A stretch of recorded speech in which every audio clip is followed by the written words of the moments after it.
бавовна знову прийшла в тимчасово окупований Росією дуже сильно запорєбріковий Татарстан. Там, в Набережних Челнах, спалахнув складальний цех головного заводу корпорації КАМАЗ.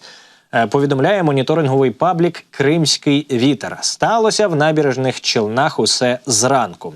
У мережі почали писати самі росіяни, що буцімто біля заводу спалахнуло сміття. Але за тими кадрами, що їх ми бачимо просто зараз у соцмережах, очевидно, що загоряння супроводжується дуже сильним задимленням, дуже темно-сірого, навіть, мабуть, подекуди чорного кольору цей дим. І все це відбувається безпосередньо там, на території заводу КАМАЗ. Що таке завод КАМАЗ? Це, в принципі, головний постачальник автомобільної техніки для так званих Збройних сил Росії.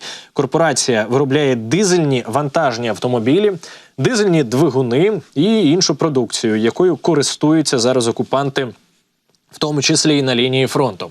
Основне виробництво розташоване в місті Набережні Челни. У 2022-му, після початку повномасштабного вторгнення, саме це підприємство внесли до санкційних списків Європейський Союз, Сполучені Штати, Канада, Велика Британія. За що внесли? Та от, власне, за це. За постачання російським окупантам машин КАМАЗ 5350, КАМАЗ 6350 і 6560, які дуже широко використовуються у війні, яку Росія розв'язала проти України. Рухаємось далі. Цієї ночі так звані дежурні средства ПВО знову, як вони кажуть, перехватили і уничтожили 17 українських безпілотників на території Росії. Звісно ж, про це повідомляє саме так зване Міністерство оборони Росії.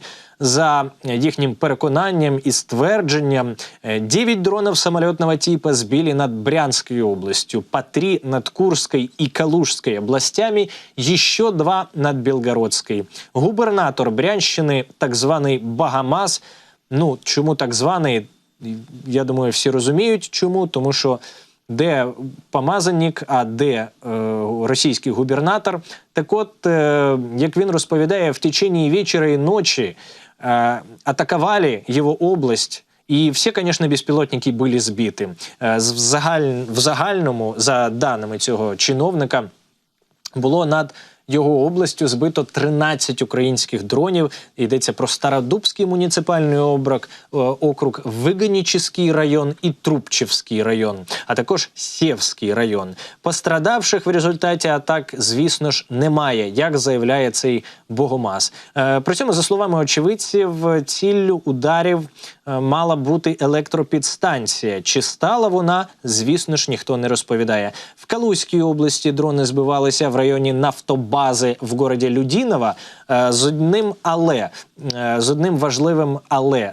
Чи збивалися вони протидроновими засобами, чи збивалися вони нафтобазою, як це буває останнім часом там у Росії, ми будемо дізнаватися в офіційних українських джерелах, від яких чекаємо офіційних підтверджень щодо уражень російських об'єктів на їхній території. Ну а глави Курської і Білгородської областей про інциденти, так звані інциденти з безпілотниками на своїй території не звітували. Російський Міноборони розповідає про те, що загалом за останню добу збили 46 українських безпілотників. І наостанок ще коротка новина про те, як росіяни збирають підсніжники. Підсніжники по-московськи мають вигляд незвичайний цього року. Мешканці Московської області почали знаходити в себе під ногами безпілотники. Це збиті з курсу або підбиті українські, судячи з усього, дрони, які знайшли після того, як відтаяли російські сніги, і тепер от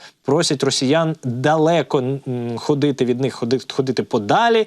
От якщо таке от виявляють таку красу, то ближче, ніж на 100 метрів не підходити, бо може бути дуже і дуже сильне бобо. Ну що ж, повідомляють вони там у Московській області, що аж цілих 10 знайшли за останні дні. Можете собі уявити, якщо 10 знайшли, то скільки не знайшли. Московська область перетворюється на заміновану зону, в принципі, чого і вартувало очікувати після розв'язання війни проти України.